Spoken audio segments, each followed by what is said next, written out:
All right, guys, today is kind of a chestnut tree update video, but I'm also giving some tips out here because it's finally reached the stage to where they're trying to pollinate each other. Not all my trees are there yet, but a good majority of them are doing it. So this is now what the chestnut tree looks like. Look at how much that boron has helped this tree, because last time when I did this video, it was harder to see all the catkins that this tree has produced. Well, now they're easily visible. So there's a stage in here that I want to talk about, and you're going to find out, especially for you all that are new to this, chestnut trees require a different form of pollination than a lot of other plants. Now this can be done two ways. The air itself, if you get a good windy day, you know, it can blow pollination or pollen into these other trees, but the vast majority of what this tree relies on is insects. Look at how many insects are hanging around this tree. Every limb has some form of insect on it. Those are breeding. I mean, if you was to be new to this, walking under your tree and see the infestation of insects, your first thing is maybe I should spray these trees out because there's so many insects on these trees. Do not spray these trees. You want insects to be on here. This also can attract honeybees and in some cases bumblebees. I have seen them from time to time in here, but the vast majority of what you're looking at is going to be insect pollination. They are just all over these trees. They are high magnets for bugs right now. And the smell that is perforating off of this tree right now is extremely strong. And once you smell this for the first time, you're never going to forget what it smells like. These trees produce an extremely high aroma, and it's designed to pull insects in. As a matter of fact, the aroma is so strong right now, and I haven't even hit peak yet. I can stand all the way over there at the barn or even at the house, depending on which way the wind's blowing that day, and I can smell it really, really strong. So you're looking at a distance of nearly 500 yards to the house and maybe 380 to 400 to the barn.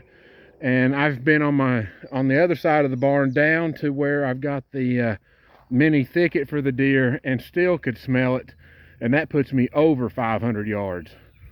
So these trees, every year that they're getting larger, is increasing that smell radius.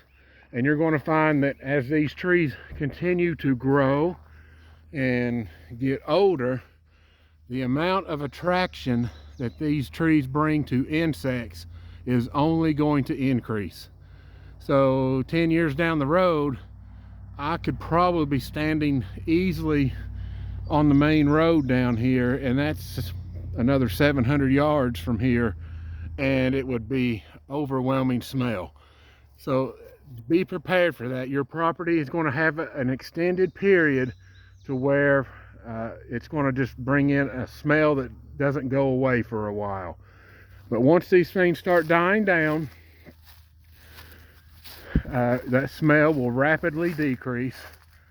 I mean, you can see they've all got a lot of bugs in them. This tree is finally producing thanks to boron. I have found many female flowers. And if you notice something on the female flower here, I can get it to focus. Notice the female stem that sticks out right here has not opened up.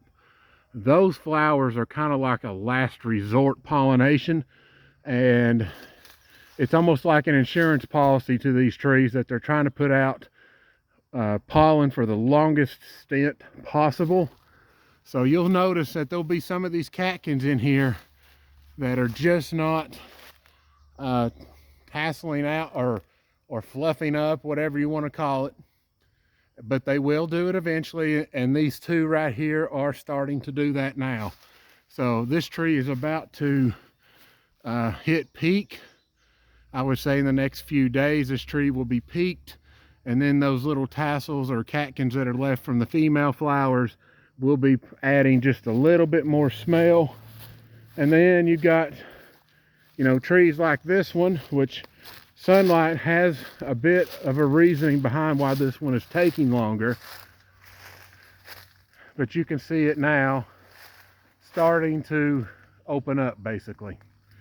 And these trees that are out here in the main light, except for that guy, that one is being slow, but it is extremely loaded.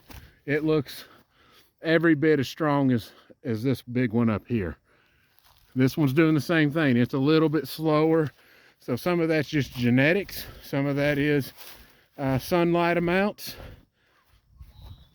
But this one here is just now showing signs that it's fixing to start pollinating. They are just now opening up. So the next 2 or 3 days, this tree here is going to rapidly thicken up on its catkins and look a lot like this one down here. So now you can see a lot easier how many catkins are on this tree, right?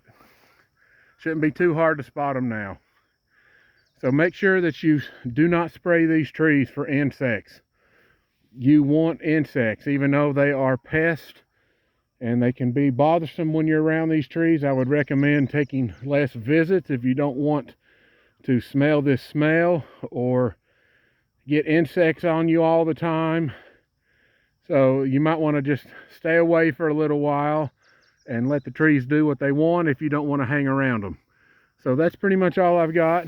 I mean, you can see plenty of catkins, absolutely covered. Both those trees are. And lo and behold, well, I might as well do it. The tree that didn't get the boron treatment. Let's take a quick look at it. This one here broke records. That's probably triple the amount of catkins it had on it last year. And this tree had a very poor pollination rate. So I think this year you're going to see a much better turnaround on that tree. Dead from ambrosia, but rapidly growing back. So in this case, you need to pick a leader that looks strong, leave you 1 or 2, maybe 3, and then pick the one that grows the best, maybe one that grows the straightest or looks the healthiest. So right now, this is just a wait and see. Some of these down in here, I can get rid of, you know, these outsiders here. This is a prime candidate right here to keep. This one here looks really strong. So you can kind of take your pick. All right. Now look at that. Look at how far behind catkin wise that tree is. My worst, and I mean my worst, catkin producer. It's got females on it. It finally has females, but there's just a big problem. This tree is producing very little pollen. Now this tree, this is why they can't self-pollinate. This tree, as far as helping its friends out, the surrounding trees, is not doing that good of a job helping to pollinate these other trees. However, these other trees that got the boron treatment to where they have ridiculously high catkin rates are going to do this tree a favor and help pollinate the female flowers on this tree. So this tree may have low catkin counts, but have good pollination rates.